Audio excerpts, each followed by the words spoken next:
ಹೊಸ ಸೊಸೆ ಅನಾಮಿಕಾ ತಾನು ಹೇಳಿದ ಹಾಗೆ ಮಾಡುತ್ತಾಳೆ ಎಂದು ಅತ್ತೆಯಾದ ಶಾರದ ಎಷ್ಟೋ ಸಂತೋಷ ಪಡ್ತಾ ಇರುವಾಗ ಫೋನ್ ಹಿಡಿದುಕೊಂಡು ಅವಳ ಗಂಡ ಪ್ರಸಾದ್ ಬರ್ತಾನೆ. ಶಾರದಾ, ಸಾವಿತ್ರಿ ತಂಗಿಯಮ್ಮ ಫೋನ್ ಮಾಡಿದಳೆ, ಮಾತಾಡು ಎಂದು ಹೇಳಿ ಫೋನ್ ಕೊಡುತ್ತಾನೆ. ಶಾರದಾ ಫೋನ್ ತೆಗೆದುಕೊಂಡು, ಹೇಳತ್ಗೆ ಅಣ್ಣಯ್ಯ ಚೆನ್ನಾಗಿದ್ದಾರಾ? ನಾವು ಚೆನ್ನಾಗಿದ್ದೀವಿ ಅತ್ಗೆ, ನೀವೆಲ್ಲರೂ ಚೆನ್ನಾಗಿದ್ದೀರಲ್ಲ? ಹೌದು ಅತ್ಗೆ, ನಾವೆಲ್ಲರೂ ಚೆನ್ನಾಗಿದ್ದೀವಿ. ನಿಮ್ಮ ಮಗಳು ಅನಾಮಿಕಾ ಯಾವ ಕ್ಷಣದಲ್ಲಾದ್ರೂ ಸೊಸೆಯಾಗಿ ನಮ್ಮ ಮನೇಲಿ ಕಾಲಿಟ್ಲೋ ಆ ಕ್ಷಣದಿಂದ ನಮ್ಮ ಮನೆಯೆಲ್ಲ ತುಂಬಾ ಅಂದ್ರೆ ತುಂಬಾ ಅಂದವಾಗಿ ಬದಲಾಗಿದೆ ಅಂದ್ಕೋ. ಅಂದವಾಗಿ ಬದಲಾಗಿದೆ, ಆರೋಗ್ಯವಾಗಿದ್ದೀವಿ. ಬಹಳ ಸಂತೋಷ ಅತ್ತಿಗೆ. ಒಬ್ಬ ಅತ್ತೆ ತನ್ನ ಹೊಸ ಸೊಸೆನ ಇಷ್ಟೆಲ್ಲ ಮೆಚ್ಕೊಳ್ಳೋದು ಅನ್ನೋದು ಎಲ್ಲಿಯೂ ನಡೆದಿರೋದಿಲ್ಲ, ಆದ್ರೆ ನಿಮ್ಮನೇಲಿ ನಡೀತಾ ಇದೆ. ನಿಜ ಹೇಳ ಅತ್ತಿಗೆ, ನೀವ್ ಅಷ್ಟೆಲ್ಲ ನಮ್ಮ ಮಗಳ ಬಗ್ಗೆ ದೊಡ್ಡದಾಗಿ ಹೇಳ್ತಾ ಇದ್ರೆ ನಾನು ಈ ದಿನ ಅನ್ನ ತಿನ್ನಲ್ಲ. ನನಗೆ ನಿಜವಾಗಿ ಹಸುವೇನೆ ಆಗಲ್ಲ. ಅಂದ್ರೆ ದಿನಾ ಫೋನ್ ಮಾಡಿ ಅನಾಮಿಕಳ ಬಗ್ಗೆ ದೊಡ್ಡದಾಗಿ ಹೇಳ್ತೀನಿ ಕೇಳತ್ಗೆ, ಆಗ ನಿನ್ ಹೊಟ್ಟೆ ತುಂಬೋಗುತ್ತೆ, ಇನ್ನು ಅಡಿಗೆ ಮಾಡಬೇಕಾದ ಅಗತ್ಯನೂ ಇಲ್ವಲ್ಲ ಎಂದು ಶಾರದಾ ಕಿಲಕಿಲ ನಗುತ್ತಾಳೆ. ಆ ಮಾತು ನಗುವನ್ನು ಕೇಳಿ ಸಾವಿತ್ರಿ ಕೂಡ ಸಂತೋಷದಿಂದ ಪಕಪಕ ನಗುತ್ತಾಳೆ. ಹೇಳತ್ಗೆ, ಯಾವ ವಿಷಯದ ಬಗ್ಗೆ ಫೋನ್ ಮಾಡಿದ್ಯಾ? ಸಂಕ್ರಾಂತಿ ಹಬ್ಬ ಬರ್ತಾ ಇದೆಯಲ್ಲ ಅತ್ಗೆ, ಮಗಳನ್ನ ನಾಳೆಯನ್ನ ಕರ್ಕೊಂಡ್ ಬರ್ಬೇಕು ಅಂತ ಅಂದ್ಕೋತಾ ಇದ್ದೀನಿ. ಯಾವಾಗ ಬಾ ಅಂತ ಹೇಳಿದ್ರೆ ಹಾಗೆ ಬಂದು ಕರ್ಕೊಂಡು ಹೋಗ್ತೀನಿ. ಆದ್ರೂ ಅತ್ಗೆ ಸಂಕ್ರಾಂತಿ ಹಬ್ಬಕ್ಕೆ ಇನ್ನೂ 1 ವಾರವಿದೆ ಅಲ್ಲ? ಇದೇ ಅತ್ಗೆ, ಇಲ್ಲ ಅಂದ್ರೆ ಮನೆ ಹತ್ರ 2-3 ದಿನ ಮಗ ಅಳಿಯ ಸಂಭ್ರಮದಿಂದ ಇರ್ತಾರೆ ಅಂತ ಕೇಳ್ತಾ ಇದ್ದೀನಿ ಅತ್ಗೆ. ನಿನ್ ಸಂಭ್ರಮ ನನಗೆ ಅರ್ಥವಾಯ್ತು ಅತ್ಗೆ, ಆದ್ರೆ ನಮ್ಮ ಮಗಂಗೆ ಆಫೀಸಲ್ಲಿ ಲೀವ್ ಇಲ್ಲ, 3 ದಿನನೇ ಕೊಡ್ತಾರೆ ಅಂತ ಹೇಳಿದಾನೆ. ರಾತ್ರಿಗೆ ಮಗ ಬಂದ ಮೇಲೆ ಮಾತಾಡಿ ಫೋನ್ ಮಾಡ್ತೀನಿ ಬಿಡಿ. ಅಳಿಯಂದ್ರನ್ನಲ್ದೇ ಇದ್ರು ಮಗಳನ್ನ ನಾಳೆ ಕರ್ಕೊಂಡು ಹೋಗ್ತೀನಿ ಅತ್ಗೆ, ಏನಂತೀರಾ? ಮತ್ತೆ 1 ವಾರದ ಮುಂದೆ ಏನಕ್ಕೆ ಅತ್ಗೆ? 2 ದಿನವಾದ ಮೇಲೆ ಬಂದು ಕರ್ಕೊಂಡು ಹೋಗೋದ್ಗೆ. ನಿನಗೆ ಒಬ್ಳೇ ಮಗಳು, ನನಗ್ ಕೂಡ ಒಬ್ನೇ ಮಗ. ಅನಾಮಿಕಾ ರಮೇಶರು ಸಂಕ್ರಾಂತಿ ಹಬ್ಬಕ್ಕೆ ನಿಮ್ಮ ಕಣ್ಣ ಮುಂದಿರ್ಬೇಕು ಅಂತ ನೀವ್ ಅಂದ್ಕೋತಾ ಇದ್ದೀರಾ, ನನ್ ಕಣ್ಣ ಮುಂದೆ ಇರ್ಬೇಕು ಅಂತ ನಾವು ಅಂದ್ಕೋತಾ ಇದೀವಿ. 2 ದಿನದ ನಂತರ ಬಂದು ಕರ್ಕೊಂಡು ಹೋಗ್ತೀನಿ, ಇಡ್ತೀನಿ ಅತ್ಗೆ. ಸರಿ ಅತ್ಗೆ ಎಂದು ಫೋನ್ ಇಟ್ಟು ಆ ಫೋನ್ ಅನ್ನು ಪ್ರಸಾದನಿಗೆ ಕೊಡ್ತಾಳೆ. ಸಂಕ್ರಾಂತಿ ಹಬ್ಬಕ್ಕೆ ಮಗನ್ನ ಸೊಸೆನ ಕರ್ಕೊಂಡು ಹೋಗ್ತೀನಿ ಅಂತ ಕೇಳ್ತಾ ಇದ್ದಾಳ ಶಾರದಾ. ಹೌದು ರೀ, ಇನ್ನು 1 ವಾರ ಇದೆ ಅಲ್ಲ, 2 ದಿನದ ನಂತರ ಬಂದು ಕರ್ಕೊಂಡು ಹೋಗು ಅಂತ ಹೇಳ್ದೆ. ಸರಿ ಅತ್ಗೆ ಅಂತ ಹೇಳಿದ್ಲು. ಆದ್ರೆ ಶಾರದಾ, ಪ್ರತಿ ಸಂಕ್ರಾಂತಿ ಹಬ್ಬಕ್ಕೆ ನಮ್ಮ ಊರಿನಲ್ಲಿ ಸಂಕ್ರಾಂತಿ ರಂಗೋಲಿ ಸ್ಪರ್ಧೆ ನಡೆಯುತ್ತಲ್ಲ, ಮತ್ತೆ ಆ ಸ್ಪರ್ಧೆಲಿ ನಮ್ಮ ಹೊಸ ಸೊಸೆ ಇರಲ್ವಾ? ಹೌದಲ್ವಾ? ನಾನು ವಿಷಯನೇ ಮರ್ತೋದೆ ರೀ, ಅತ್ತಿಗೆ ಹತ್ರ ಮತ್ತೆ ಮಾತಾಡ್ತೀನಿ. ಸರಿ ಬಿಡು, ಈ ಸಲ ಕೂಡ ಸಂಕ್ರಾಂತಿ ರಂಗೋಲಿ ಸ್ಪರ್ಧೆ ವಿಜೇತೆ ನೀನೇ ಅನ್ನೋ ಮಾತು ಅದೇ ಅಲ್ವಾ? ಈ ಊರಲ್ಲಿ ನನ್ಗಿಂತ ಚೆನ್ನಾಗಿ ಸಂಕ್ರಾಂತಿ ರಂಗೋಲಿ ಹಾಕೋರು ಯಾರು ಇಲ್ಲ. ಅಂದ್ರೆ ಈ ಸಲ ನೀನು ಸಂಕ್ರಾಂತಿ ರಂಗೋಲಿ ಸ್ಪರ್ಧೆಲಿ ಭಾಗವಹಿಸ್ತೀಯಾ? ನೀವು ಬೇಡ ಅಂತ ಇದ್ದೀರಾ? ಹೌದು ಶಾರದಾ, ಸಂಕ್ರಾಂತಿ ರಂಗೋಲಿ ಸ್ಪರ್ಧೆ ಅಂದ್ರೆ ಹೊಸದಾಗಿ ಮದುವೆ ಆದವರು, ಮದುವೆಗೆ ಬಂದ ಹೆಣ್ಮಕ್ಳು, ಅಲ್ಲದೆ ರಂಗೋಲಿ ಚೆನ್ನಾಗಿ ಬರುವ ಪ್ರತಿ ಹೆಂಗಸರು ಸೆಲೆಬ್ರೇಷನ್ ಮಾಡ್ಕೊಳ್ಳೋದೇ ಅಲ್ವಾ? ಓಹೋ, ಈಗ ನಾನು ಅತ್ತೆ ಆಗಿದ್ರಿಂದ ರಂಗೋಲಿ ಸ್ಪರ್ಧೆಯಲ್ಲಿ ಭಾಗವಹಿಸೋದು ಕರೆಕ್ಟ್ ಅಲ್ಲ ಅಂತ ಇದ್ದೀರಾ, ಅಷ್ಟೇ ಅಲ್ವಾ ನೀವು ಹೇಳೋದು? ಅದೊಂದು ಕಾರಣ ಅಲ್ಲ ಶಾರದಾ. ಮುದ್ದಾಗಿ 3 ಸಲ ಸಂಕ್ರಾಂತಿ ರಂಗೋಲಿ ಸ್ಪರ್ಧೆಯಲ್ಲಿ ಗೆದ್ದು ನೀನು ಈ ಊರಿನಲ್ಲಿ ಚರಿತ್ರೆ ಸೃಷ್ಟಿಸಿದ್ದೀಯ. ಈಗ ಜಡ್ಜ್ ಸ್ಥಾನದಲ್ಲಿ ಇರ್ಬೇಕು, ಆಗಲೇ ನಿನಗೂ ಚರಿತ್ರೆಗೂ ಗೆಲುವಿಗೆ ಆ ಜಡ್ಜ್ ಸ್ಥಾನಕ್ಕೆ ತಕ್ಕ ನ್ಯಾಯ ನಡೆದ ಹಾಗೆ ಅಂತ ನನಗನ್ನಿಸ್ತಾ ಇದೆ. ನೀನೇ ಆಲೋಚಿಸು ಎಂದು ಪ್ರಸಾದ್ ಹೇಳುತ್ತಲೇ ಶಾರದಾ ನಿಜವಾಗಿಯೂ ಆಲೋಚನೆಯಲ್ಲಿ ಬೀಳ್ತಾಳೆ. ಆಗಲೇ ಊರಿನ ಸರ್ಪಂಚ್ ಮಂಜುಲತಾ ಶಾರದಾಳ ಮನೆಗೆ ಬರ್ತಾಳೆ. ಶಾರದಾ ಅವರೇ, ನಮಸ್ತೆ ರೀ ಎಂದು ಹೇಳುತ್ತಲೇ ಶಾರದಾ ಪ್ರಸಾದರು ಮಂಜುಲತೆಯನ್ನ ನೋಡುತ್ತಾರೆ. ಇಬ್ಬರು ಸಂತೋಷದಿಂದ ನಮಸ್ಕರಿಸುತ್ತಾರೆ. ಬನ್ನಿ ಸರ್ಪಂಚ್ ಅವರೇ ಎಂದು ಹೇಳಿ ಮೂವರು ಸೋಫಾದಲ್ಲಿ ಕೂತ್ಕೋತಾರೆ. ಈಗಲೇ ನಮ್ಮವರು ನಿಮ್ಮನ್ನ ನೆನಪು ಮಾಡ್ಕೋತಾ ಇದ್ರು. ಅವರಿಗೆ ನಾನು ಅಂದ್ರೆ ಎಷ್ಟೋ ಅಭಿಮಾನ ಎಂದು ನಗುತ್ತಾ ತುಂಟತನದಿಂದ ಪ್ರಸಾದನ ಕಡೆಗೆ ನೋಡುತ್ತಾಳೆ. ಪ್ರಸಾದ್ ನಾಚಿಕೆ ಪಡ್ತಾ ಇರ್ತಾನೆ. ಅದನ್ನು ನೋಡಿ ಶಾರದಾ ಶಾಕ್ ಆಗುತ್ತಾಳೆ. ಇನ್ನು ಆಗಲೇ ಅಲ್ಲಿಗೆ ಅನಾಮಿಕಾ ಬರ್ತಾಳೆ. ಅತ್ತೆ, ಸರ್ಪಂಚ್ ಅವರು ಬಂದಿದ್ದಾರಲ್ವಾ, ಟೀ ತಗೊಂಬಾ ಅಂತೀರಾ? ಊಟದ ಸಮಯ ಅಲ್ವಾ ಸೊಸೆ, ಈಗ ಟೀ ಬೇಡ ಬಿಡು, ಜ್ಯೂಸ್ ತಗೊಂಬಾ ಸೊಸೆ. ಸರಿ ಅತ್ತೆ ಎಂದು ಹೇಳಿ ಅಲ್ಲಿಂದ ಜ್ಯೂಸ್ ತೆಗೆದುಕೊಂಡು ಬರಲಿಕ್ಕೆ ಅನಾಮಿಕಾ ಕಿಚನ್ ಒಳಗೆ ಹೊರಟು ಹೋಗುತ್ತಾಳೆ. ಶಾರದಾ, ಈ ಸಂಕ್ರಾಂತಿ ರಂಗೋಲಿ ಸ್ಪರ್ಧೆಗೆ ನೀನು ಜಡ್ಜ್ ಆಗಿರ್ಬೇಕು. ಸ್ಪರ್ಧೆಯಲ್ಲಿ ನೀನು ಭಾಗವಹಿಸಬೇಡ. ಬೇಕು ಅಂದ್ರೆ ನಿನ್ನ ಹೊಸ ಸೊಸೆ ಅನಾಮಿಕಾ ಇದ್ದಾಳಲ್ಲ, ಅವಳನ್ನ ಸ್ಪರ್ಧೆಯಲ್ಲಿ ಭಾಗವಹಿಸುವಂತನ್ನು. ಗೆದ್ದವರಿಗೆ ನೀನೇ ಹಾರ ಹಾಕಿ ನೀನೇ ಪ್ರೈಸ್ ಕೊಡು. ಏನಂತೀಯ ಶಾರದಾ? ಸರಿ ಸರ್ಪಂಚ್ ಅವರೇ, ಇನ್ನು ನೀವು ಹೇಳಿದ ಮೇಲೆ ನಾನು ಇಲ್ಲ ಅಂತೀನ ಹೇಳಿ. ಹಾಗೆ ಮಾಡೋಣ ನಾನು ಜಡ್ಜ್ ಆಗಿರ್ತೀನಿ, ಆದ್ರೆ ನನ್ನ ಹೊಸ ಸೊಸೆ ರಂಗೋಲಿ ಸ್ಪರ್ಧೆಯಲ್ಲಿ ಭಾಗವಹಿಸ್ತಾಳೆ ಬಿಡಿ ಎಂದು ಹೇಳುತ್ತಾ ಇರುವಾಗ ಜ್ಯೂಸ್ ತೆಗೆದು ಅಲ್ಲಿಗೆ ಬರುತ್ತಾಳೆ. ಅವರಿಗೆ ಜ್ಯೂಸ್ ಕೊಡುತ್ತಾಳೆ. ಅವರೆಲ್ಲರೂ ಜ್ಯೂಸ್ ಕುಡಿಯುತ್ತಾರೆ. ಏನಮ್ಮ ಅನಾಮಿಕಾ, ನೀನು ರಂಗೋಲಿ ಸ್ಪರ್ಧೆಲಿ? ನಂದೇನೂ ಇಲ್ಲ ರೀ, ನಮ್ಮತ್ತೆ ಹೇಗೆ ಹೇಳಿದ್ರು ಹಾಗೆ ಎಂದು ಅನಾಮಿಕಾ ಅಲ್ಲಿಂದ ಹೊರಟು ಹೋಗುತ್ತಾಳೆ. ಸರಿ ಶಾರದಾ, ಇನ್ನು ಸಂಕ್ರಾಂತಿ ಸ್ಪರ್ಧೆನ ನೀನೇ ನೋಡ್ಕೋಬೇಕು, ಅದು ಮರ್ತ ಹೋಗ್ಬೇಡ. ಇನ್ನು ನಾನ್ ಮನೆಗೆ ಹೋಗ್ತಾ ಇದ್ದೀನಿ, ಹೋಗಿ ಬನ್ನಿ ಎಂದು ಹೇಳಿದ್ದರಿಂದ ಸರ್ಪಂಚ್ ಮಂಜುಳತಾ ಅಲ್ಲಿಂದ ಹೊರಟು ಹೋಗುತ್ತಾಳೆ. ಶಾರದಾ, ಸೊಸೆನ ಕರೆದು ರಂಗೋಲಿ ಕಲ್ತ್ಕೊ ಅಂತ ಹೇಳು, ನಾನು ಹಾಗೆ ಹೊರಗೋಗಿ ಬರ್ತೀನಿ ಎಂದು ಪ್ರಸಾದ್ ಕೂಡ ಹೊರಟು ಹೋಗುತ್ತಾನೆ.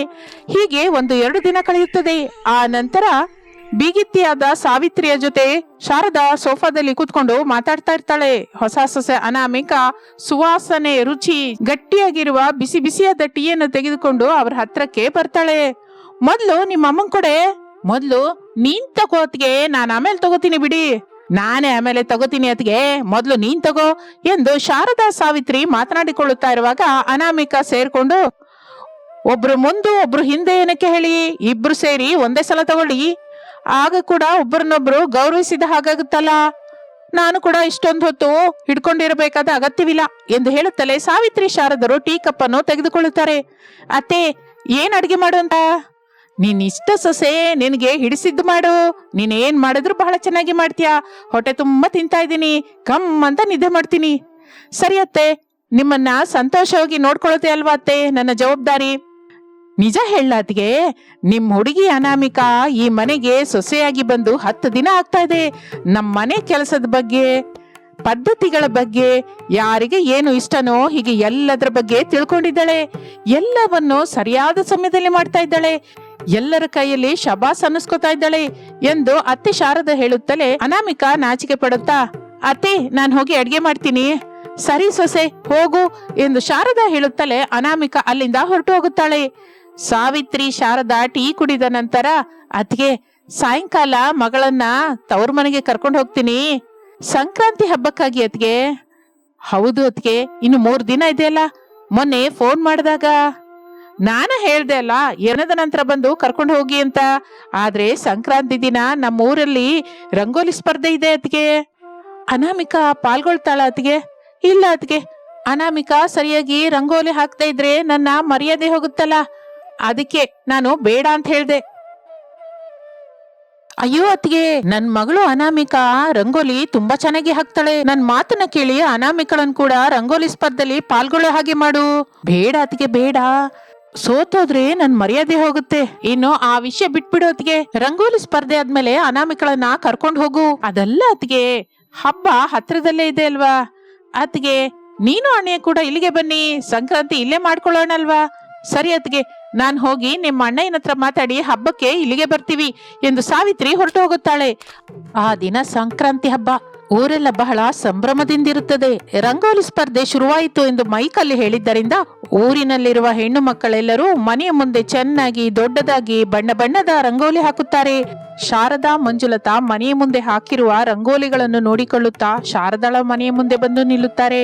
ಶಾರದಾ ಅವರೇ, ನಿಮ್ ಮನೆ ಮುಂದೆ ಇಷ್ಟು ಅಂದವಾದ ರಂಗೋಲಿ ಹಾಕಿದ್ದು ಯಾರು ಎಂದು ಕೇಳುತ್ತಾ ಇರುವಾಗ ಸಾವಿತ್ರಿಯ ಮುಖವೆಲ್ಲ ಕೈಯೆಲ್ಲ ಬಣ್ಣದಿಂದಿರುವ ಮಗಳು ಅನಾಮಿಕಳನ್ನು ಕರೆದುಕೊಂಡು ಒಳಗಡೆಯಿಂದ ಬರುತ್ತಾಳೆ. ಸರ್ಪಂಚ್ ಅವರೇ, ನನ್ ಮಗಳು ಅನಾಮಿಕ ಹಾಕಿದ್ದು. ಅಲ್ಲ ಅಲ್ಲ ಸರ್ಪಂಚ್ ಅವರೇ, ನನ್ ಸೊಸೆ ಅನಾಮಿಕ ಹಾಕಿದ್ದು ಎಂದು ಅನ್ನುತ್ತಾ ಇರುವಾಗ ಮನೆಯೊಳಗಿಂದ ರಮೇಶ್, ಪ್ರಸಾದ್, ರಾಜಯ್ಯ ಎಲ್ಲರೂ ಹೊರಗೆ ಬರುತ್ತಾರೆ. ಹೌದು ಸರ್ಪಂಚ್ ಅವರೇ, ನನ್ ಹೆಂಡತಿ ಅನಾಮಿಕನೇ ರಂಗೋಲಿ ಹಾಕಿದ್ದು. ಇಲ್ಲ ಇಲ್ಲ ಸರ್ಪಂಚ್ ಅವರೇ, ನನ್ನ ಸೊಸೆ ಅನಾಮಿಕ ಹಾಕಿದ್ದು ರಂಗೋಲಿ ಎಂದು ಒಬ್ಬರ ನಂತರ ಒಬ್ಬರು ಅನ್ನುತ್ತಾ ಇದ್ದರೆ ಮಂಜುಳತಂಗೆಲ್ಲ ಅಯೋಮಯವಾಗಿರುತ್ತದೆ. ಶಬಾಸ್ ಸೊಸೆ, ಯಾವ ಮಾತಿಗಂದ್ರ ಆ ಮಾತು ಹೇಳ್ಬೇಕು. ನೀನು ಸಂಕ್ರಾಂತಿ ರಂಗೋಲಿ ತುಂಬಾ ಚೆನ್ನಾಗಿ ಹಾಕಿದ್ಯಾ, ಸಂಕ್ರಾಂತಿ ರಂಗೋಲಿ ಸ್ಪರ್ಧೆ ವಿಜೇತೆ ನೀನೇ ಎಂದು ಶಾರದಾ ಮೆಚ್ಚಿಕೊಳ್ಳುತ್ತಾಳೆ. ಊರಿನ ಮಧ್ಯದಲ್ಲಿ ಏರ್ಪಾಟು ಮಾಡಿಕೊಂಡ ವೇದಿಕೆಯ ಮೇಲೆ ಶಾರದಾ, ಮಂಜುಳತಾ ಮತ್ತಿಬ್ಬರು ದೊಡ್ಡ ಮನುಷ್ಯರು ಕೂತಿರುತ್ತಾರೆ. ಒಬ್ಬರ ನಂತರ ಒಬ್ಬರು ಅನಾಮಿಕಳ ಬಗ್ಗೆ ಮಾತನಾಡುತ್ತಾ ಅನಾಮಿಕಳ ಬಗ್ಗೆ ಹೊಗಳುತ್ತಾ ಇರ್ತಾರೆ. ಹೊಸ ಸೊಸೆ ಅನಾಮಿಕಂಗೆ ರಂಗೋಲಿ ಸ್ಪರ್ಧೆಯಲ್ಲಿ ಗೆದ್ದಿದ್ದಕ್ಕಾಗಿ ವಿಜೇತೆಯಾಗಿ ಅನೌನ್ಸ್ ಮಾಡಿ ಪ್ರೈಸ್ ಕೊಟ್ಟು ಅವಳನ್ನು ಅಭಿನಂದಿಸಿ ಸತ್ಕಾರ ಕೂಡ ಮಾಡುತ್ತಾರೆ. ಅಲ್ಲಿ ಎಲ್ಲರೂ ಸಂತೋಷ ಸಂಕ್ರಾಂತಿ ಹಬ್ಬವನ್ನ ಅಲ್ಲಿ ನಡೆಸುತ್ತಾರೆ. ಇದು ಇಂದಿನ ಕತೆ. ಮತ್ತೊಂದು ಆಸಕ್ತಿಕರವಾದ ಕತೆ ಜೊತೆ ಮತ್ತೆ ಸೇರೋಣ. ನಮಸ್ತೆ. ಕಿಚನ್ ಒಳಗಿಂದ ಅನಾಮಿಕಾ ಹಾಲ್ಗೆ ಬರುತ್ತಾಳೆ. ಗೋಡೆಯಲ್ಲಿರುವ ವಾಚ್ ಕಡೆ ನೋಡ್ತಾಳೆ. ಬೆಳಗಿನ 8 ಗಂಟೆ ತೋರಿಸ್ತಾ ಇರುತ್ತೆ. ಅಷ್ಟೇ ಟೆನ್ಷನ್ ಇಂದ ಗಬಗಬ ಫ್ರಿಡ್ಜ್ ಹತ್ರ ಬರ್ತಾಳೆ. ಫ್ರಿಡ್ಜ್ ತೆಗೆದು 2 ಐಸ್ ಕ್ರೀಮ್ ಅನ್ನ ತೆಗೆದುಕೊಂಡು ಚಕ ಮಕ್ಕಳ ಬೆಡ್ರೂಮ್ ಒಳಗೆ ಬರ್ತಾಳೆ. ಮಕ್ಕಳು ಹರೀಶ್ ಭವ್ಯರು ಹಾಯಾಗಿ ಮಲಗಿರ್ತಾರೆ. ಅನಾಮಿಕಾ ಅವರ ಹತ್ರಕ್ಕೆ ಬರ್ತಾಳೆ. ಮಕ್ಕಳ ಮುಖದ ಹತ್ತಿರ ಐಸ್ ಕ್ರೀಮ್ ಅನ್ನು ಇಡ್ತಾಳೆ. ಅಷ್ಟೇ ಸಂತೋಷದಿಂದ ಹರೀಶ್ ಭವ್ಯರು ಎದ್ದು ಕುತ್ಕೋತಾರೆ. ತಾಯಿ ಅನಾಮಿಕಾ ಕೈಯೊಳಗಿಂದ ಐಸ್ ಕ್ರೀಮ್ ಅನ್ನು ತೆಗೆದುಕೊಂಡು ಚಕ ತಿಂತಾ ಇರ್ತಾರೆ. ಮಕ್ಕಳೇ, ಈಗ ನೀವೇನ್ ಮಾಡ್ಬೇಕು? ಚೆನ್ನಾಗಿ ಬ್ರಷ್ ಮಾಡ್ಕೊಂಡು ಶುಭ್ರವಾಗಿ ಸ್ನಾನ ಮಾಡ್ಕೋಬೇಕು. ಆಮೇಲೆ ನೀಟಾಗಿ ಸ್ಕೂಲ್ ಯೂನಿಫಾರ್ಮ್ ಹಾಕೊಂಡು ಟಿಫಿನ್ ತಿನ್ನೋದಕ್ಕೆ ಡೈನಿಂಗ್ ಟೇಬಲ್ ಹತ್ರಕ್ಕೆ ಬರ್ಬೇಕು. ಅಷ್ಟೇ ಅಲ್ವಾ ಮಮ್ಮಿ? ಚೆನ್ನಾಗಿ ನೆನಪಿನಲ್ಲಿ ಇಟ್ಕೊಂಡಿದ್ದೀರಾ ಮಕ್ಕಳೇ? ನಮ್ಗೆ ಇಷ್ಟವಿರ್ಲಿ ಇಲ್ದೇ ಇರ್ಲಿ ಐಸ್ ಕ್ರೀಮ್ ನ ಕೊಡ್ತಾ ಇದ್ರೆ ನಮಗೆ ಎಲ್ಲ ನೆನಪಿಗೆ ಬರುತ್ತೆ ಮಮ್ಮಿ. ಸರಿ ಮಕ್ಕಳೇ, ಐಸ್ ಕ್ರೀಮ್ ತಿಂದಿದ್ದಾಗಿದೆ ಅಲ್ಲ, ಹೋಗಿ ರೆಡಿಯಾಗಿ ಡೈನಿಂಗ್ ಟೇಬಲ್ ಹತ್ರ ಬಂದ್ಬಿಡಿ. ನಾನು ಬಿಸಿ ಬಿಸಿಯಾಗಿ ಟಿಫಿನ್ ಮಾಡಿಡ್ತೀನಿ. ಮಮ್ಮಿ, ನಾವು ಬಿಸಿ ಬಿಸಿ ಟಿಫಿನ್ ತಿನ್ಬೇಕು ಅಂದ್ರೆ ಏನ್ ಮಾಡ್ಬೇಕು ಗೊತ್ತಲ್ಲ? ಪುಟ್ಟು ಮರಿ, ಅದೆಲ್ಲ ನಾನು ನೋಡ್ಕೋತೀನಲ್ಲ. ಮೊದಲು ನೀವಿಬ್ಬರು ರೆಡಿಯಾಗಿ ಎಂದು ಹೇಳಿ ಅನಾಮಿಕಾ ಆ ರೂಮಿನಿಂದ ಡೈನಿಂಗ್ ಟೇಬಲ್ ಹತ್ರಕ್ಕೆ ಬಂದು ಕುತ್ಕೋತಾಳೆ. ಇನ್ನು ಅಲ್ಲಿಗೆ ಅತ್ತೆ ಶಾರದಾ ಬರುತ್ತಾಳೆ. ಸೊಸೆ, ಮಕ್ಕಳು ಇನ್ನೂ ರೆಡಿ ಆಗ್ಲಿಲ್ವಾ? ಐಸ್ ಕ್ರೀಮ್ ತಗೊಂಡೋಗಿ ಕೊಟ್ಟಿದ್ದೀನಿ ಅತ್ತೆ, ರೆಡಿ ಆಗ್ತಾ ಇದ್ದಾರೆ. ಮತ್ತೆ ನಮ್ಮ ಮನೇಲಿ ಯಾರಿಗೂ ಇಲ್ದಿದ್ದ ರೋಗ ಮೊಮ್ಮಗಳಿಗೆ ಹೇಗೆ ಬಂತೋ ಗೊತ್ತಾಗ್ತಾ ಇಲ್ಲ. ಮಕ್ಕಳಿಗೆ ಯಾವ ಕೆಲಸ ಮಾಡು ಅಂತ ಹೇಳಿದ್ರು ಸರಿ, ಐಸ್ ಕ್ರೀಮೇ ಕೇಳ್ತಾ ಇದ್ದಾರೆ. ನಾವು ಏನ್ ಅಂದ್ಕೋಬೇಕು ಏನೂ ಅರ್ಥವಾಗ್ತಾ ಇಲ್ಲ. ಅಭ್ಯಾಸ ಮಾಡಿದ್ದು ನೀವೇ ಅಲ್ವಾ, ನಿಮ್ಗೆ ಅರ್ಥವಾಗದೆ ಇರೋದೇನು? ನಾನೆಲ್ಲಿ ಅಭ್ಯಾಸ ಮಾಡಿದ್ನೆ ಸೊಸೆ? ಮಕ್ಕಳೇ ಸ್ಕೂಲ್ಗೆ ಹೋದಾಗಿನಿಂದ ಅಭ್ಯಾಸ ಮಾಡ್ಕೊಂಡಿದ್ದಾರೆ. ಸಾಕು ಬಿಡಿಯತ್ತೆ. ಮಕ್ಕಳು ಅನ್ನ ತಿಂದೇ ಇದ್ರು ಹಾಲು ಕುಡಿದೇ ಇದ್ರು ಗೊಗ್ಗಯ್ಯ ಬರ್ತಾನೆ ಅಂತ ಹೇಳಿ ತಿನ್ನಿಸ್ತಾರೆ. ಆದ್ರೆ ನೀವ್ ಹಾಗಲ್ವಲ್ಲ, ತಿಂದ್ರೆ ಐಸ್ ಕ್ರೀಮ್ ಕೊಡ್ತೀನಿ, ಸ್ಕೂಲ್ಗೆ ಹೋದ್ರೆ ಐಸ್ ಕ್ರೀಮ್ ಕೊಡ್ತೀನಿ ಅಂತ, ಟಿಫಿನ್ ಮಾಡಿದ್ರೆ ಐಸ್ ಕ್ರೀಮ್ ಕೊಡ್ತೀನಿ ಅಂತ, ಹೀಗೆ ಲಂಚು ಡಿನ್ನರ್ ಹೀಗೆ ಪ್ರತಿಯೊಂದಕ್ಕೂ ಐಸ್ ಕ್ರೀಮ್ ಅನ್ನ ಮಕ್ಕಳಿಬ್ಬರಿಗೂ ಅಭ್ಯಾಸ ಮಾಡಿಸಿದೀರಾ. ಈಗ ಮಾತ್ರ ತಲೆ ಹಿಡ್ಕೋತಾ ಇದ್ದೀರಾ. ಗಟ್ಟಿಯಾಗಿ ಅನ್ಬೇಡ್ವೆ? ನಿಮ್ ಮಾವಯ್ಯ ಮನೆಯಲ್ಲಿ ದೊಡ್ಡ ಗಲಾಟೆ ಮಾಡ್ತಾನೆ. ಏಟು ಕೂಡ ಹೊಡೆದ್ರು ಹೊಡಿಬಹುದು. ಹೇಗಂದ್ರೆ ಹಾಗೆ ಬೈತಾನೆ. ತಡ್ಕೊಳ್ಳೋದು ನನ್ನಿಂದಾಗಲ್ಲ. ಓ ಅರೆವೆ ಅತ್ತೆ, ಏನ್ ನಟಿಸ್ತಾ ಇದ್ದೀರಾ? ನಿಮ್ಗೆ ಮಹಾನಟಿ ಅಂತ ಬಿರುದು ಕೂಡ ಕೊಡ್ಬೇಕು ಎಂದು ಅನ್ನುತ್ತಾ ಇರುವಾಗ ಮಕ್ಕಳು ಸ್ಕೂಲ್ ಡ್ರೆಸ್ ಹಾಕಿಕೊಂಡು ಡೈನಿಂಗ್ ಟೇಬಲ್ ಹತ್ರ ಬರ್ತಾರೆ. ಟಿಫಿನ್ ಮಾಡೋದಕ್ಕೆ ಕೂತ್ಕೋತಾರೆ. ಅನಾಮಿಕಾ ಟಿಫಿನ್ ಕೊಡ್ತಾಳೆ. ಮಕ್ಕಳು ತಿನ್ನದೆ ಶಾರದಾಳ ಮುಖವನ್ನೇ ನೋಡ್ತಾ ಇರ್ತಾರೆ. ಅವರ ನೋಟವನ್ನು ಅರ್ಥ ಮಾಡಿಕೊಂಡ ಶಾರದಾ, ಹೋಗು ಸೊಸೆ, ನಮ್ಗೆ ಗೊತ್ತಿದೆ ಅಲ್ವಾ, ಹೋಗಿ ಆ ದಿಕ್ಕು ಮಾರಿದ ಐಸ್ ಕ್ರೀಮ್ ತಂದು ಅದನ್ನ ತಿಂದ ಮೇಲೆ ಟಿಫಿನ್ ತಿಂತಾರೆ. ಇಲ್ಲ ಅಂದ್ರೆ ಹಾಗೆ ಅಮಾಯಕವಾಗಿ ನೋಡ್ತಾ ಇರ್ತಾರೆ. ಹೋಗಿ ಸೊಸೆ. ಹೋಗ್ತಾ ಇದ್ದೀನಿ ಅತ್ತೆ ಎಂದು ಫ್ರಿಡ್ಜ್ ಹತ್ರಕ್ಕೆ ಹೋಗಿ 2 ಐಸ್ ಕ್ರೀಮ್ ಅನ್ನು ತೆಗೆದುಕೊಂಡು ಬಂದು ಮಕ್ಕಳಿಗೆ ಕೊಡ್ತಾಳೆ. ಮಕ್ಕಳು ಸಂತೋಷದಿಂದ ಐಸ್ ಕ್ರೀಮ್ ತಂದು ಆ ನಂತರ ಟಿಫಿನ್ ಮಾಡ್ತಾರೆ. ಆಗ ಶಾರದಾ ಸಂತೋಷ ಪಡುತ್ತಾಳೆ. ಇಷ್ಟರಲ್ಲಿ ಸ್ಕೂಲ್ ಬಸ್ ಶಾರದಾಳ ಮನೆ ಮುಂದೆ ಬಂದು ನಿಲ್ಲುತ್ತದೆ. ಮನೆಯಲ್ಲಿ ಶಾರದಾ ಅವರಿಗೆ ಬಸ್ಸಿನ ಹಾರನ್ನು ಕೇಳಿಸ್ತಾ ಇರುತ್ತೆ. ಮಕ್ಕಳು ಟಿಫಿನ್ ತಿಂದು ಬ್ಯಾಗ್ ಹಾಕೊಂಡು ಹೊರಗೆ ಬರ್ತಾರೆ. ಬಸ್ ಹತ್ತದೆ ಅವರ ಜೊತೆ ಬಂದ ಶಾರದನ್ನ ನೋಡ್ತಾ ಇರ್ತಾಳೆ. ಡ್ರೈವರ್ ಹಾರ್ನ್ ಹೊಡಿತಾ ಇರ್ತಾನೆ.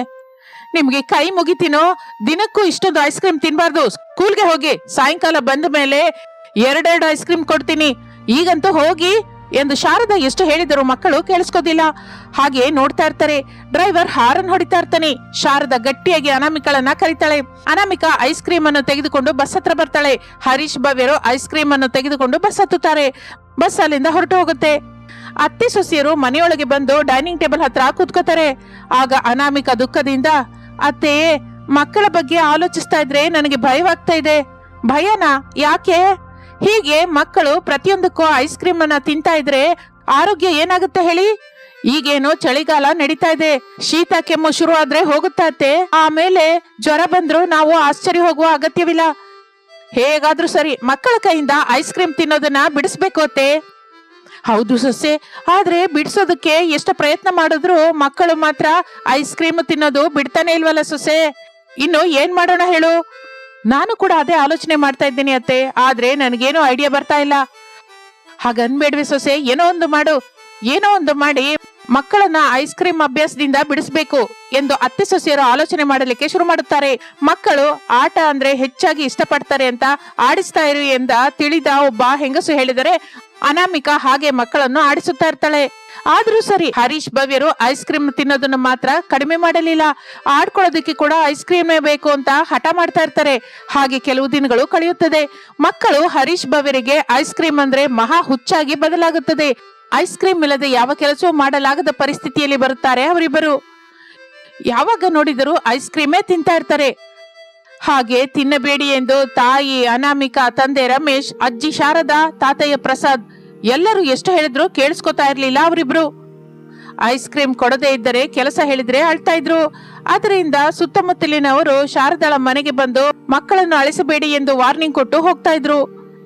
ಅದರಿಂದ ಐಸ್ ಕ್ರೀಮ್ ಕೊಂಡ್ಕೊಳ್ಳೋದು ಅನಿವಾರ್ಯವಾಯ್ತು ಅವರಿಗೆ. ಅದರಿಂದ ಹರೀಶ್ ಭವ್ಯರು ಸಂತೋಷಿಸುತ್ತಾ ಇದ್ದರು. ಒಂದು ದಿನ ಹರೀಶ್ ಭವ್ಯರು ಚಿಲ್ಡ್ರನ್ಸ್ ಹಾಸ್ಪಿಟಲ್ ನಲ್ಲಿ ಒಂದೊಂದು ಬೆಡ್ ಮೇಲೆ ಮಲಗಿರುತ್ತಾರೆ. ಅವರಿಗೆ ಸಲೈನ್ ಹಾಕ್ತಾ ಇರ್ತಾರೆ. ಡಾಕ್ಟರ್ ರಿಪೋರ್ಟ್ಸ್ ನೋಡಿ ಕೋಪದಿಂದ, ಮಕ್ಕಳ ಹೆಲ್ತ್ ಇಷ್ಟೆಲ್ಲ ಡ್ಯಾಮೇಜ್ ಆಗ್ತಾ ಇದ್ರೆ ಏನ್ ಮಾಡ್ತಾ ಇದ್ದೀರಾ? ಮಕ್ಕಳು ಬಹಳ ವೀಕ್ ಆಗಿದ್ದಾರೆ, ಫುಲ್ ಫೀವರ್. ನಿಜಕ್ಕೂ ಊಟ ಸರಿಯಾಗಿ ಆಗ್ತಾ ಇಲ್ವಾ? ಮಕ್ಕಳು ಸರಿಯಾಗಿ ತಿಂತಾ ಇದ್ದಾರಾ ಇಲ್ವಾ ಅಂತ ನೋಡ್ಕೋಬೇಕಲ್ಲ. ಅಯ್ಯೋ ಡಾಕ್ಟರ್ ಅವರೇ, ನಾವು ಎಷ್ಟು ಬೇಡ್ಕೊಂಡ್ರು ತಿನ್ನೋದಿಲ್ಲ. ಅದು ಅಲ್ಲದೆ ಐಸ್ ಕ್ರೀಮ್ಗಳ ಹುಚ್ಚು ಬಹಳ ಹೆಚ್ಚಾಗಿದೆ. ನಾವು ಏನ್ ಮಾಡಿದ್ರು ಐಸ್ ಕ್ರೀಮೇ ಕೊಡ್ಬೇಕು. ಅದು ತಿಂದ ಮೇಲೆ ಮಕ್ಕಳು ಏನಾದ್ರೂ ತಿಂತಾರೆ, ಓದ್ಕೋತಾರೆ, ಮಲ್ಕೋತಾರೆ. What, ice ಕ್ರೀಮ್ಗಳ ಹುಚ್ಚಿದ್ಯಾ? ಅಷ್ಟೆಲ್ಲ ಐಸ್ ಕ್ರೀಮ್ ತಿಂತಾರೆ ಇವರು? ಮಾಮೂಲಿ ಹುಚ್ಚಲ್ಲ ಡಾಕ್ಟರ್. ಐಸ್ ಕ್ರೀಮ್ ಕೊಡದ ಹೊರತು ಶವರ್ ಕೆಳಗಿಂದ ಬರಲ್ಲ ಅಂದ್ರೆ ನೀವೇ ಅರ್ಥ ಮಾಡ್ಕೊಳ್ಳಿ ನಮ್ಮ ಮಕ್ಕಳು ಎಷ್ಟೆಲ್ಲ ಐಸ್ ಕ್ರೀಮ್ಗೆ ಅಡಿಕ್ಟ್ ಆಗಿದ್ದಾರೆ ಅಂತ. ನಿಜಕ್ಕೂ ನೀವು ಸರಿಯಾಗಿ ಮಕ್ಕಳನ್ನ ಬೆಳೆಸಿದ್ರೆ ಅವ್ರು ಹೀಗೆ ತಯಾರಾಗ್ತಾರಾ? ಅಭ್ಯಾಸ ಮಾಡಿಸಿದ್ದು ನೀವೇ ಅಲ್ವಾ? ಪ್ರತಿಯೊಂದಕ್ಕೂ ಐಸ್ ಕ್ರೀಮ್ ಕೊಡಿಸ್ತೀನಿ ಅಂತ ಆಸೆ ಕೊಟ್ಟು ಅವರಿಂದ ಕೆಲಸ ಮಾಡಿಸ್ಕೊತಾ ಇದ್ರಿ. ಇದೆಲ್ಲ ಪ್ರಾಬ್ಲಮ್ ಶುರು ಆಗುತ್ತೆ. 2-3 ದಿನ ಹಾಸ್ಪಿಟಲ್ ನಲ್ಲೇ ಇರ್ತಾರೆ. ಟ್ರೀಟ್ಮೆಂಟ್ ಬಹಳ ಅಗತ್ಯ. ನರ್ಸ್ ನೋಡ್ಕೋತಾರೆ, ನೀವು ಹೊರಗೆ ನಡೀರಿ ಎಂದು ಹೇಳುತ್ತಲೇ ಅಲ್ಲಿಗೆ ನರ್ಸ್ ಬರುತ್ತಾಳೆ. ಅನಾಮಿಕಾ, ಶಾರದಾ ಇಬ್ಬರು ರೂಮಿನಿಂದ ಹೊರಗೆ ಬರುತ್ತಾರೆ. 1 ಗಂಟೆ ಕಳೆಯುತ್ತದೆ. ನರ್ಸ್ ಮಕ್ಕಳನ್ನು ನೋಡ್ತಾ ಇರುವಾಗ ಮಕ್ಕಳಿಗೆ ಎಚ್ಚರವಾಗುತ್ತದೆ. ಇಂಜೆಕ್ಷನ್ ಮಾಡ್ಬೇಕು ಅಂತ ಪ್ರಯತ್ನ ಮಾಡ್ತಾ ಇರ್ತಾಳೆ ನರ್ಸ್. ನಮಗೆ ಐಸ್ ಕ್ರೀಮ್ ಕೊಟ್ರೇನೆ ಇಂಜೆಕ್ಷನ್ ತಗೋತೀವಿ, ಇಲ್ಲ ಅಂದ್ರೆ ಇಲ್ಲ. ಹೌದು ಸಿಸ್ಟರ್, ನಮಗೆ ಐಸ್ ಕ್ರೀಮ್ ಬೇಕು ಎಂದು ಇಬ್ಬರು ಗಟ್ಟಿಯಾಗಿ ಅರಚಿದ್ದರಿಂದ ಶಾರದಾ, ಅನಾಮಿಕಾ ಡಾಕ್ಟರ್ ಅವರ ಹತ್ರಕ್ಕೆ ಬರ್ತಾರೆ. ಮಕ್ಕಳ ಪರಿಸ್ಥಿತಿಯನ್ನು ಡಾಕ್ಟರ್ ಅರ್ಥ ಮಾಡಿಕೊಂಡು ಮಾತನಾಡುತ್ತಾ ಇರುವಾಗ ನರ್ಸ್ ಇಂಜೆಕ್ಷನ್ ಕೊಡ್ತಾಳೆ. ಒಂದು ದಿನ ಹಾಸ್ಪಿಟಲ್ ಆವರಣದಲ್ಲಿರುವ ಸಿಮೆಂಟ್ ಬೆಂಚ್ ಮೇಲೆ ಶಾರದಾ ದಿಗಿಲಿನಿಂದ ಕೂತಿರ್ತಾಳೆ. ಅಲ್ಲಿಗೆ ಅನಾಮಿಕಾ ಬರ್ತಾಳೆ. ಅತ್ತೆ, ನಿಮ್ ಜೊತೆ ಮಾತಾಡ್ಬೇಕು ಅಂದ್ಕೋತಾ ಇದ್ದೀನಿ. ಮಾತಾಡು ಸೊಸೆ, ನಾವೇ ಇದ್ದೀವಲ್ಲ. ಮಕ್ಕಳಿಗಿರುವ ಐಸ್ ಕ್ರೀಮ್ ಹುಚ್ಚು ಹೋಗ್ಬೇಕು ಅಂತಂದ್ರೆ ಹಾಸ್ಟೆಲ್ಗೆ ಕಳಿಸ್ಬೇಕು ಅಂತ ಮಾತ್ರ ಹೇಳ್ಬೇಡ ಸೊಸೆ. ಮಕ್ಕಳು ಕಣ್ಮುಂದೆ ಇಲ್ದೇ ಇದ್ರೆ ನಾನು ನಿನ್ ಮಾವಯ್ಯ ಇರಲ್ಲ. ಇಂತಹ ಪರಿಸ್ಥಿತಿಯಲ್ಲಿ ಮಕ್ಕಳನ್ನ ಹಾಸ್ಟೆಲ್ಗೆ ಯಾಕೆ ಕಳಿಸ್ತೀನಿ ಅತ್ತೆ? ಆದ್ರೆ ಮೊನ್ನೆ ನಮ್ಮ ಮನೆಗೆ ಬಂದ ಸ್ವಾಮಿಯವರು ಒಂದು ಮಾಯಾ ಮಂತ್ರ ಹೇಳಿ ಹೊರಟೋಗಿದ್ದಾರಲ್ಲ. ಹೌದು ಸೊಸೆ, ಕಷ್ಟ ಸಮಯದಲ್ಲಿದ್ದಾಗ ಆ ಮಾಯಾ ಮಂತ್ರ ಓದಿ ನಾವು ಏನ್ ಬೇಕು ಅಂತ ಕೋರಿಕೊಂಡ್ರೆ ಅದು ನಡೆಯುತ್ತೆ ಅಂತ, ನೆರವೇರುತ್ತೆ ಅಂತ ಹೇಳಿದ್ರು. ಈಗ ಆ ಮಾಯಾ ಮಂತ್ರ ಏನಕ್ಕೆ ಸೊಸೆ? ಆ ಮಂತ್ರದಲ್ಲಿ ಮಾಯಾ ಐಸ್ ಕ್ರೀಮ್ ಬೇಕು ಅಂತ, ಅದು ತಿನ್ನೋದ್ರಿಂದ ಮಕ್ಕಳಿಗೆ ಎಂತನೂ ಕಷ್ಟ ಬರಬಾರ್ದು ಅಂತ, ಆರೋಗ್ಯವಾಗಿರ್ಬೇಕು ಅಂತ ಕೋರ್ಕೊಳ್ಳೋಣತ್ತೆ. ಆದ್ರೆ ಸೊಸೆ, ಆ ಸ್ವಾಮಿ ನಮಗೇನಾದ್ರೂ ಕಷ್ಟ ಕಾಲದಲ್ಲಿ ಅಂತ ಹೇಳಿದ್ರಲ್ಲ, ನಮಗೂ ಇದಕ್ಕೂ ಹೆಚ್ಚಿನ ಕಷ್ಟ ಏನಿದೆ ಹೇಳಿಯತ್ತೆ? ಅದು ಕೂಡ ನಿಜನೇ ಅಲ್ವಾ ಸೊಸೆ? ಸರಿ, ನಮಗೆ ಮಕ್ಕಳೇ ಮುಖ್ಯ, ಅವರು ಆರೋಗ್ಯವಾಗಿರೋದೇ ಮುಖ್ಯ. ನೀನು ಮನೆಗೆ ಹೋಗಿ ಪೂಜೆ ಮಾಡಿ ಆ ಸ್ವಾಮಿಯನ್ನ 3 ಸಲ ನೆನೆಸ್ಕೋ. ಆಗ ಆ ಸ್ವಾಮಿ ಪ್ರತ್ಯಕ್ಷವಾಗ್ತಾನೆ. ತುಂಬಾ ಆಲೋಚಿಸಿಕೊಂಡು ನೀನು ಅಂದುಕೊಂಡಿದ್ದ ಕೋರಿಕೆ ಕೋರ್ಕೋ ಸೊಸೆ. ಮಕ್ಕಳ ಜೀವನ ಅನ್ನೋದು ಈಗ ನಿನ್ ಕೈಯಲ್ಲೇ ಇದೆ. ಹಾಗೆ ಅತ್ತೆ, ನೀವು ಮಕ್ಕಳನ್ನ ಸ್ವಲ್ಪ ನೋಡ್ಕೋತಾ ಇರಿ. ನಾನು ಮನೆವರೆಗೂ ಹೋಗಿ ನೀವು ಹೇಳಿದ ಹಾಗೇನೆ ಪೂಜೆ ಮಾಡ್ಕೊಂಡು ಮಾಯಾ ಐಸ್ ಕ್ರೀಮ್ ಅನ್ನ ಕೇಳಿ ಅದನ್ನ ತಕೊಂಡು ಬರ್ತೀನಿ. ಮಕ್ಕಳನ್ನ ನರ್ಸ್ ಹತ್ರ ಬಿಟ್ಬಿಟ್ಟು ನೀವಂತೂ ಎಲ್ಲಿಗೂ ಹೋಗ್ಬೇಡಿ. ಸರಿ ಕಣೆ ಸೊಸೆ, ನೀನು ಜಾಗೃತಿಯಾಗಿ ಹೋಗಿ ಬಾ ಎಂದು ಹೇಳುತ್ತಲೇ ಅನಾಮಿಕಾ ಮನೆಗೆ ಹೊರಡುತ್ತಾಳೆ. ಶಾರದಾ ಮಕ್ಕಳಿರುವ ರೂಮಿನ ಹೊರಗೆ ಆ ಕಡೆ ಈ ಕಡೆ ತಿರುಗ್ತಾ ಇರ್ತಾಳೆ. 1 ಗಂಟೆ ಸಮಯ ಕಳೆಯುತ್ತದೆ. ಅನಾಮಿಕಾ ಮನೆಯಲ್ಲಿ ದೀಪವಿಟ್ಟು ಕೈ ಮುಗಿದು ಸ್ವಾಮಿ ಸ್ವಾಮಿ ಸ್ವಾಮಿ ಎಂದು 3 ಸಲ ಕರೆಯುತ್ತಾಳೆ. ಸ್ವಾಮಿ ಬಾರದೆ ಅನಾಮಿಕಳ ಮುಂದೆ ಒಂದು ಮಿಂಚು ಹೊಳಿತಾ ಇರುತ್ತೆ. ಅದರೊಳಗಿಂದ ಮಾತುಗಳು ಹೊರಗೆ ಬರ್ತಾ ಇರುತ್ತೆ. ಹೇಳು ತಾಯಿ ಅನಾಮಿಕಾ, ಇಷ್ಟು ದಿನಕ್ಕೆ ನನ್ನನ್ನು ಕರೆದಿದ್ದೆ ಅಂದ್ರೆ ನಿನಗೆ ಬಂದ ಕಷ್ಟ ಮಹಾ ದೊಡ್ಡದು ಅಂತ ಅರ್ಥವಾಯ್ತು. ಹೇಳು, ಏನ್ ಬೇಕು ಕೋರಿಕೋ ತಾಯಿ ಎಂದು ಹೇಳುತ್ತಲೇ ಅನಾಮಿಕಾ ಸಂತೋಷ ಪಡುತ್ತಾ ತನಗೆ ಬೇಕಾದ ಐಸ್ ಕ್ರೀಮ್ಗಳ ಬಗ್ಗೆ ಹೇಳುತ್ತಾಳೆ. ಆಗ 2 ಐಸ್ ಕ್ರೀಮ್ಗಳು ಪ್ರತ್ಯಕ್ಷವಾಗಿ ಮಿಂಚುತ್ತಾ ಇರುತ್ತದೆ. ಹೀಗೆ ನಿನಗೆ ಯಾವಾಗ ಬೇಕು ಅಂದ್ರೆ ಆವಾಗ 2 ಮಾಯಾ ಐಸ್ ಕ್ರೀಮ್ಗಳನ್ನ ಕೊಡ್ತಾ ಇರ್ತೀನಿ. ಅದರಿಂದ ನಿನ್ನ ಮಕ್ಕಳನ್ನು ಕಾಪಾಡ್ಕೋ ತಾಯಿ, ನಿನಗೆ ಎಲ್ಲದೂ ಚೆನ್ನಾಗೇ ನಡೆಯುತ್ತೆ ಎಂದು ಹೇಳುತ್ತಲೇ ಅನಾಮಿಕಾ ಸಂತೋಷದಿಂದ ಕೈ ಮುಗಿಯುತ್ತಾಳೆ. ಇನ್ನು ಮಿಂಚು ಅಲ್ಲಿಂದ ಮಾಯವಾಗಿ ಹೋಗುತ್ತದೆ. ಅನಾಮಿಕಾ ಆ ಮಾಯಾ ಐಸ್ ಕ್ರೀಮ್ಗಳನ್ನು ತೆಗೆದುಕೊಂಡು ಮಕ್ಕಳ ಹತ್ರಕ್ಕೆ ಬರ್ತಾಳೆ. ಹಾಗೆ ಮಕ್ಕಳು ಆ ಮಾಯಾ ಐಸ್ ಕ್ರೀಮ್ ಅನ್ನು ತಿನ್ನುತ್ತಾ ಬಹಳ ಸಂತೋಷ ಪಡುತ್ತಾ ಇರ್ತಾರೆ. ಆದರೆ ಇದಕ್ಕೆ ಮೊದಲಿನ ಹಾಗೆ ಐಸ್ ಕ್ರೀಮ್ ತಿಂದರೆ ಎಂತಹ ಅನಾರೋಗ್ಯವೂ ಅವರಿಗೆ ಬರ್ತಾ ಇರಲಿಲ್ಲ.